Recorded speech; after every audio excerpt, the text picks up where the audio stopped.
আসসালামু আলাইকুম রহমতুল্লাহ। এখন একটা জিনিস দেখছি যে বাংলাদেশের যে যত ভারত বিরোধী সে তত জনপ্রিয়। আলহামদুলিল্লাহ, সোবান আল্লাহ, ইনশাল্লাহ, হ্যাঁ, লিল্লাহে তাকবীর, নারায়ে তাকবীর, খলিফা, হ্যাঁ, ওলামা একরাম, সে যে ধর্মে হোক না কেন সে তখন ওই ধর্মের খুব প্রিয় ব্যক্তিত্ব হয়ে যাবে যদি ভারত বিদ্বেষী হয়। আপনারা সবাই যাওয়ারা পিনাকি বিন শোয়েব বিন আবদুল্লাহরে চেনেন।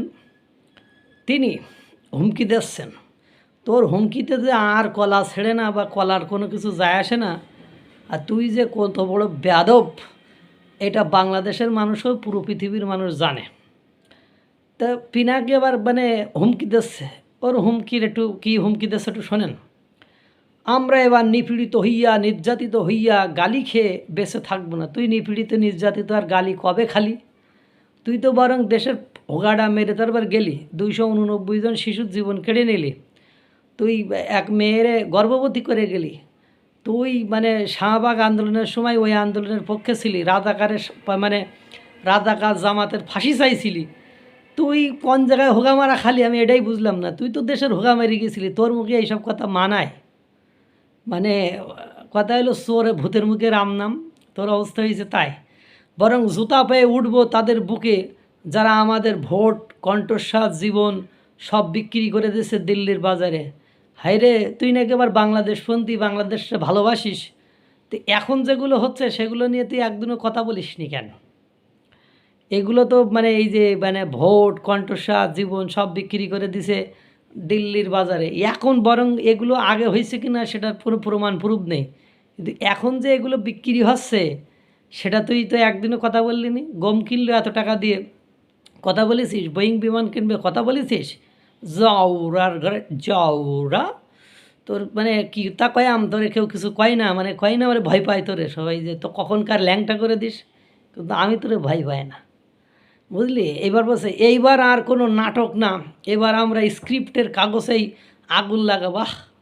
সোনা চাংড়া, বাংলাদেশের অর্থনৈতিক, রাজনৈতিক, সামাজিক, সাংস্কৃতিক, আইনগত, বিচারিক সব কিছু ধস নেমেছে, ধ্বংসের খাদে যেয়ে দাঁড়িয়েছে। তুই একটা কথাও কইস না। তুই শুধু তোর দলের লোকের হুমকি দিস, বেশি বাড়াবাড়ি করলে এ করবো তা করবো, আর টাকা খাইস আমার যে মনে হয়। এবার কেউ বাঁচবে না, তুই আগে বাঁচ। তুই লোকের কি বাঁচাবি? তুই আগে বাঁচ। তুই বাঁচবি না বলেই তো ফ্রান্সে যেই বসে আসছিস। তোর যদি এতই নুনুই জ্বর থাকতো, তুই দেশে থাকতিস। বা তোর যদি এতই তোর ভেতরে সততা, স্বচ্ছতা, নৈতিকতা বোধ থাকতো, তাহলে তুই দেশে থাকতিস। কারণ অনেকে 5ই আগস্টের পরে দেশে আসছে, তুই আসতে পারিস না। এসব কথা তুই যতবার বলবি ততবার প্রতিবাদ করা হবে। চেতনার ধর্ম বর্ম পইরা, মুক্তিযোদ্ধার বর্ম পইরা, অসাম্প্রদায়িকতার বর্ম পইরা তোর মুখে মুক্তিযুদ্ধের কথা মানায় কেমনে? মানায় কিতা করি মানায়? তুই যেখানে বঙ্গবন্ধু শেখ মুজিবুর রহমানের পরিবর্তে মেজর ডালিমকে নেতা মানিস এবং তাকে দেশে নিয়ে আসার জন্য সংবিধান পরিবর্তন করতে যাইস, তোর মতন যাওয়ার আর মুখে মুক্তিযোদ্ধার বর্ম পরার কথা আসে কেন? ধর্ম নিরপেক্ষতার বর্ম, তুই তো ধর্ম নিরপেক্ষতা কিসে? তুই সেদিনই বললি জামাতের পক্ষ নিয়ে যে ধর্ম নিরপেক্ষতা যারা চায় তারা বাংলাদেশকে ধ্বংস করতে চায়, তারা তো ভারতের এজেন্ডা বাস্তবায়ন করে চায়। কখন যে কী করলি বলিস? যাই হোক, এবার বলছে এইবার হিসাব হবে এক এক করে গুমে।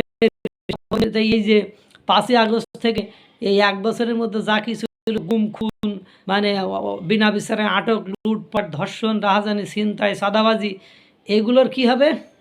টুনির আব্বা, এগুলো কি হবে? জাওয়ারার আব্বা, পিনাকি বটি। হ্যাঁ, তোর ক্ষমা নাই। মূলত তুই বলেছিস যে লুটের হিসাব হবে, ক্ষমা নাই, ছাড় নাই, বদলা নিতে হবে সব অফিসারে। তা আমরা এবার বলবো যে ক্ষমা নাই, ছাড় নাই, বদলা নিতে হবে পিনাকি বিসি কেটে। আল্লাহ তাআলা সকলকে ভালো রাখুক, সুস্থ রাখুক। আসসালামু আলাইকুম রহমতুল্লাহ।